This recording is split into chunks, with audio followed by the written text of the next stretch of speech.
Excuse me, Mr. DJ. Hey, check this out. We got a great show coming your way. From the ECSI Sports Studios, the #1 sports information program in America, the Breakfast Bankroll, with your host, the sports broker, Jeff Dawson.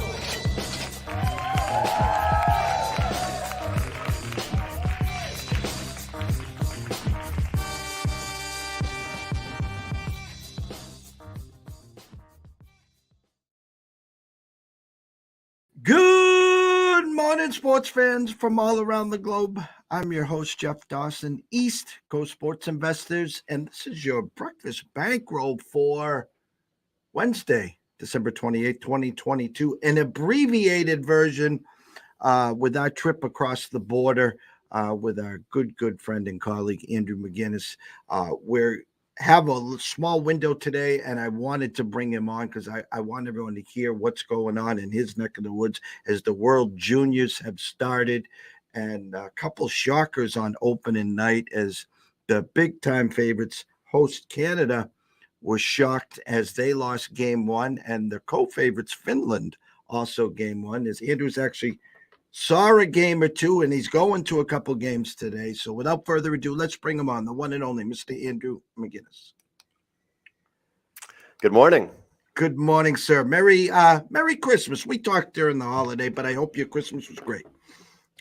You as well. It's great, and it's nice to just see a lot of people. You know, the older I get, it's not as much about the gifts and just getting out and having some fun and seeing people I don't always see, I guess. So it's great, and hopefully I can go to see a Canada win tonight. I had some people say to me, I hope you weren't at that game a couple of days ago, and if you were, you can't go back. The good news is I actually wasn't there, and tonight will be my first Canada game, so hopefully a better result tonight. You know, it's funny. I was looking at the odds on DraftKings for the opening day, and U.S. was -5 goals. Under over a 7, they won 5-2. They were spot on the number. They didn't cover the puck line. Canada was minus a bazillion. Finland minus a bazillion. I behind the desk, I talked to you, and I was like, Canada should use this like Argentina did in the World Cup. Argentina lost the first game in the World Cup, and then they cheated, and then we know the rest, and the rest is history there. What's the mood? Was Canada more in shock mode, like, wow, this really can happen if we don't show up after game one? Well, I mean, I love. I was actually traveling back from like a Christmas dinner, and I was watching on my phone in the car for most of the game. And I came back and I missed it like 10 or 20 minutes before I got to a TV to watch. And I'll tell you that from the start of when I started watching the game, it just seemed like a bunch of individuals out there, which is what I've heard a lot of people say, but I think it's very true. And I think you look at that Canada roster, I mean, you got several players either in the NHL right now or, you know, going to be there next year. And then you've got the top prospects that will be drafted this year. I think, you know, looking at those interviews though, Jeff, I'm not someone that always looks at player quotes, but I think in a tournament, it's important to look at, because if you look at, let's say, you know, Tampa Bay Lightning, right? They're playing an 82-game season. They can give you whatever quote they want, but when it comes down to it, it's an 82-game season. This is a tournament. You know, this is only, I think, a 12 or 13-day long tournament. So I think it's important immediately to just go to the media and say, we didn't play very well. You know, like I think it's almost better to admit that you weren't good, admit that you guys are making the extra pass. And I feel like that's what I saw from Team Canada in the interviews. Will that mean anything? We'll find out if admitting what they did was a fault. But I wanted to mention this, and I don't usually want to come on and just say anything bad about a goaltender or anybody, but I don't think the goaltender was anything to do with the game, or I don't think really that match penalty was the deciding factor of the game. Although that match penalty, I'm not sure if you saw it, but in the NHL, that might not even be a penalty. Right? That might have just been, if anything, like 2 minutes, you know, or something. That wouldn't have been 5 in a game. The goaltender for Team Canada, we all hear about how politics in sports happens at all levels. There were 33 goalies in the Ontario Hockey League with a better save percentage and goals against average than him this year. There were 33 goalies. This is a guy that Number one probably isn't going to be the number one goalie anymore on this Canada team. He's not playing tonight anymore. They switched it up already. They announced it. But I could not believe that. This is a guy that was the U17, U18 for Canada. So, of course, they put him in the U20 here. But it goes to show that I'm not saying he isn't a good goaltender, but it goes to show that some of these teams, the lineups, the goaltenders, they already know what it's going to be from years away. I bet you they already know who 2 years from now the goalie's going to be for Team Canada. And it's not really they're sending the guys that are playing the best right now. They're sending the guys that have been the best for years now. But I'll tell you what, Czech looked really good. And there's nothing we can take away from them. I don't think it was as much of a bad effort for them either, Jeff, for Canada. Czech looked really good. So tonight's game against Germany will tell us a lot about Team Canada. All right. So did I pull something up wrong here? I'm looking on DraftKings right now. World Junior Championships, correct? Yes. Okay. So it's got Canada U20. Am I in the wrong spot here? No, that's it. So I'm seeing Canada is still plus 100 to win it. And they were minus 120 before, or something like 140, depending on where you looked. Czech is still plus 700. You can bet that right now at DraftKings, plus 700 for Czech to win. That's pretty incredible, honestly. As a betting man, that's almost hard to pass up on. Well, are they in your Canada side or are they in the other side? Yeah, they're in this pool. So Canada lost their first game of group play. That was why in other words, if you wanted the US, wasn't their big competitor going to be Finland on their side? Yes. Okay. Because I'm looking right now. Okay, so USA today has Slovakia minus 3.5 is minus 130, and under over of 7.5 juiced under minus 120. A money line of minus 1,400. You can get Slovakia plus 750. The game you're going to, Canada minus 5.5 goals against Germany.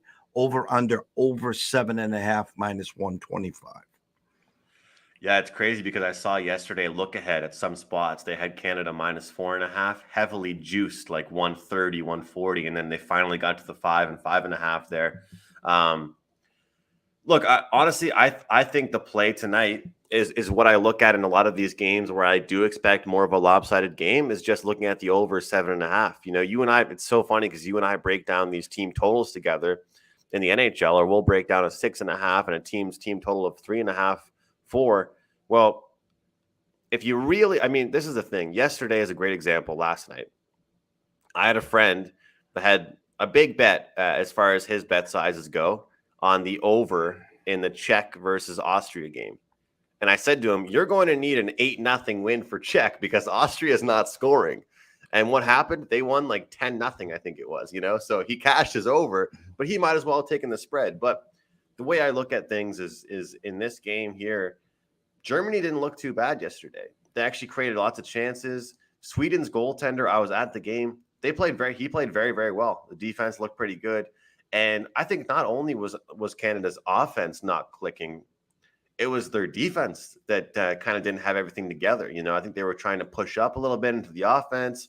Of course, the goaltending was a little bit weaker, but it wouldn't shock me to see like a 6-3 game tonight, 6-2, 7-3. Honestly, that's kind of what I'm expecting in the ballpark. But when it comes to this Canadian team right now, we've seen it happen before. You know, you talk about the Argentina, you know, being the top of the board there as far as the favorites were concerned in the World Cup, and Canada in the same situation. It's like all the players were saying for Team Canada, they won't be the first team to win a medal that just doesn't go undefeated. That's why it's called a round robin. And some might say it's a good thing to get, you know, a little kick in the ass before the real stuff starts. But I think the over is the play in that one, Jeff. And I'll tell you what, tomorrow, Finland versus Latvia. I think this is one of those ones where you got to ride the hot hand. I think Latvia plus 3.5 is a really good move. Latvia has proven to us so far in every game that they've played in that they're going to play tight. They're not here to get blown out anymore. I remember when I was a kid, I saw Canada beat Latvia like 15-2. It was just I almost felt sorry as a little kid watching this. But I'm telling you, Latvia has come to compete, and they haven't shown any signs that they're going to go away. The difference is some teams are competing, and that means they're doing well on the defensive side of things, but not scoring. Latvia looks like they have talent as well. And it's kind of funny. We're getting a field goal on the hook in a hockey game, right? So I'll take Latvia. The scary thing about that one, Andrew, is that they're giving you the 3.5 minus 120, so an extra 10 cents on the juice side. The over under is only 5 and a hook minus 110 on both sides. Yeah. So technically, they're almost telling you this is going to be 4-1. I know, that's the thing. And does it get any higher? Does it move to 5-1? Do they get the? I mean, I think, put it this way, I think if Latvia gets 2 goals, I'm safe. Yes. Right. That's 100%.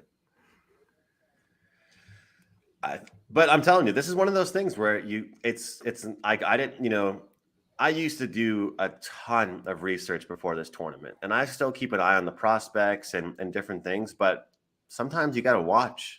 You actually have to be a watcher. Some handicappers, they don't even do that. They look at stats and numbers. I watch as much as I can, and I'm telling you, from what I've seen from them, it's not a fluke. And that's why I'm saying, look, I'm not, some Canadians and Americans in all countries, they'll just cheer for their team. I'll come on and tell you, they did not play a good game against Czechia.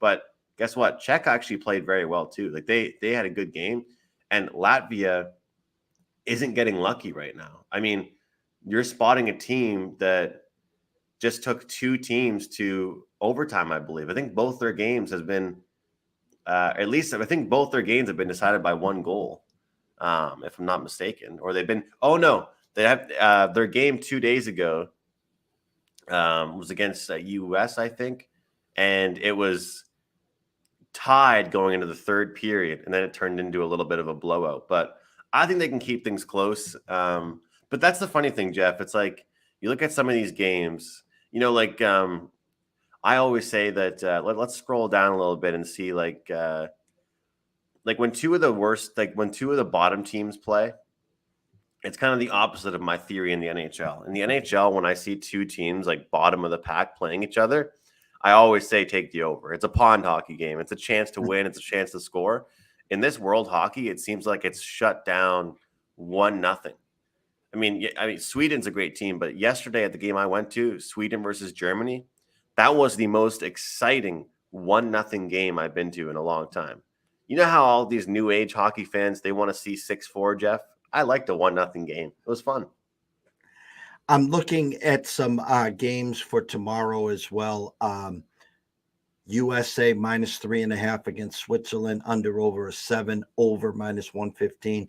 Again, USA minus 1,200 on the money line, Switzerland plus 650, and Team Canada at 6:30 tomorrow, minus 8.5, minus 125. And an over under of under 10 minus 115. And you and I in the last World Juniors talked about this. Okay, so let's talk this one out loud here. Are you more comfortable in Canada laying the lumber minus the 8.5, minus the 125, where most people would say, wouldn't you just take the over 10 because it's juiced under 115? So you can get over 10 minus 105, or you need basically Canada to get to 9 and 10, because as we have seen, Austria's going to score 0 or 1 at tops tomorrow night. This is handicapping, and we always say, money doesn't have feelings, but I'll tell you what, I felt pretty bad yesterday watching that game. Like they would have a 3-on-1, Jeff, and they couldn't even get a pass across the ice. I mean, it looked like it was 2 teams in different divisions. It looked like an AHL team against an NHL team. Not even that. It looked like it was a different. I don't think it's just Czech. I don't think it's just Canada. I mean, look at the group that's here in where I'm living right now. I mean, we got Canada, you got Sweden, Czech, Austria. I mean, look at the teams. I mean, it's going to be a bloodbath against everybody that they play. Austria, it's sad. They lost, I think, 11-0 to Sweden, 10-0 to Czech, And then here comes Canada tomorrow looking for their big confidence booster, especially, you know what, I'll tell people too, and I think this makes a ton of sense. If depending on what happens tonight against Germany is going to dictate some movement for tomorrow's game, I wouldn't be surprised. I'm not saying the odds makers are really heavily invested in all of this and ready to make big moves, but it wouldn't surprise me if Canada blows out Germany tonight for us to see this number get bigger. But I'm telling you, Jeff, most of the time I would agree with you as far as the total, but not in this game. I don't see it happening. I think, like, you know what's funny? DraftKings also offers the team total goals, plus 115 for Austria to score a goal. and they've got minus 140, 145 for under 0.5 goals. So when you take a look at the lines like you do and the way you walk me through it, how can Canada be 8.5, the total be 10 minus 105, but yet the under for them to score a goal, Austria, is 145? How does that make any sense? Yeah. So wouldn't the team total have to be like 9 even for Canada for that to make more sense? They're basically telling you in a nutshell that the final score of this game is going to be 9-0. That's what they're trying to tell you. Yeah. How do you predict that, though? How do you possibly say that? I think last August we talked about this, and I says I forget what team it was. They're going to either get shut out or score one at tops by breaking down strictly by the numbers. And I think after the first period they had 2 goals already. I'm like, oh, I remember that. I think that might have been Latvia. Yeah. That was funny though. I kind of brushed over it. So go back to the actual live odds right now. So you telling me you can get Canada right now at even money. You can go back and get what's his name at plus 700.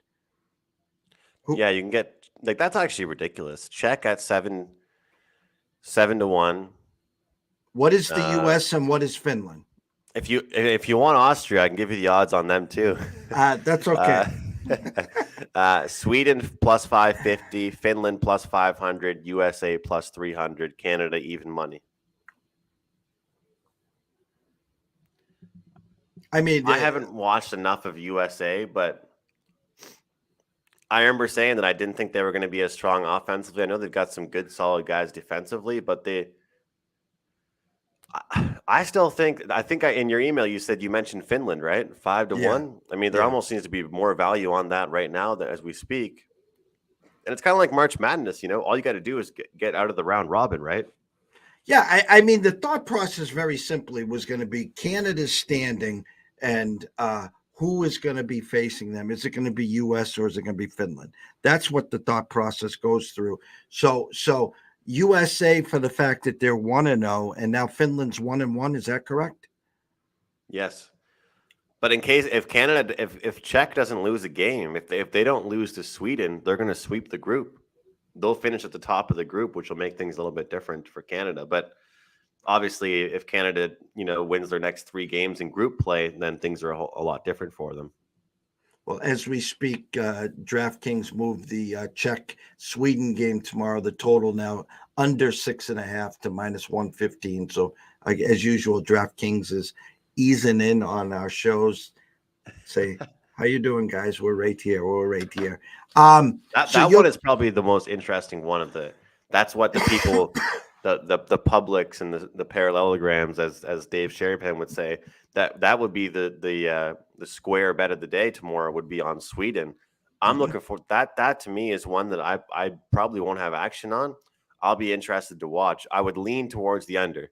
I probably shouldn't say I won't have action on it because me, I might get something, but I think the under would be the play because guess what? Guess what people have seen recently, right?